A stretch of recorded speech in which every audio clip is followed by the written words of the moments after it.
Hindi naman mahirap. Anong sistema ba? Yung mawawala ang kahirapan. Paano natin makakamit ang ganyang klaseng sistema?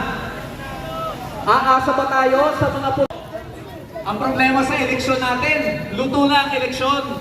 Kung hindi madadaan sa eleksyon, saan natin idadaan? Tahimik kayo. People power, di ba? Kaya nga nandito tayo sa EDSA.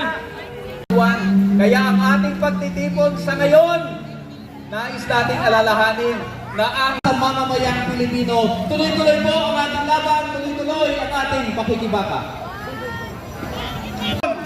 Ng mga kurap. Ayaw natin pumili sa pagitan ng Team Kadiliman at Team Kasamaan. Ayaw natin sa mga mandarambong at kurap. Ayaw natin kay Marcos Jr. at kay Sara Duterte. Kinailangan natin muling magmarcha dahil tila business as usual na naman. Ang administrasyon balak pang mangutang ng mahigit 2.6 trillion ngayong taon. Bilyon-bilyon na naman ang nanakawin. Yung iba, nakatanaw na sa 2028 election. Mahirap mag-move on hanggat walang nananagot. Tama ba? Kaya walang moving on. Ang kasalukuyang mga mekanismo ng pagpapanagot ay kapos dahil buong gobyerno bulok. Mga proyekto mula sa barangay hanggang sa Malacanang, may SOP, may parking fee, may garbage fee, may tongbat. Umuusad na raw ang mga kaso, may nakukulong na. Pero bakit selective prosecution? Kung may pinakamalaking intelligence, yung may pinakamalaking intelligence at confidential funds, ang gumawa at pumirma ng budget, si Marcos Jr., hindi pa rin napapanagot. Ang impeachment naman ni Sara ay mukhang mauuwi sa simpleng numbers game. Ang mga kamping kurap ay nag-iisip na ng acquittal.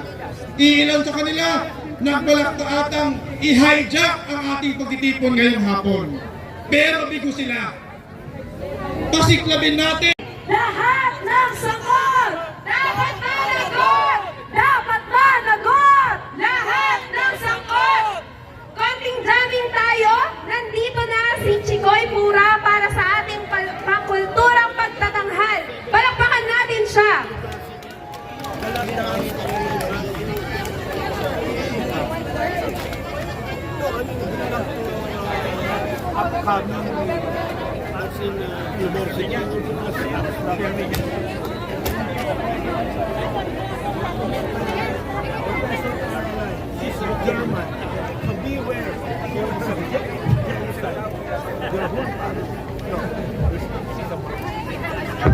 Okay, chanting muna tayong konti. Lahat ng sangkot! Dapat managot! Lahat ng sangkot! I-kulong lahat! Mga kurakot! I-kulong lahat!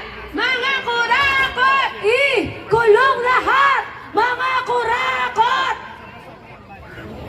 Ang tao! Ang bayan! Tuloy-tuloy ang laban! Tuloy-tuloy ang laban! Ang tao!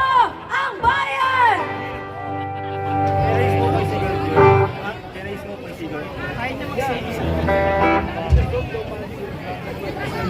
Okay, isang mapagpalayang hapon po sa bayang lumalaban,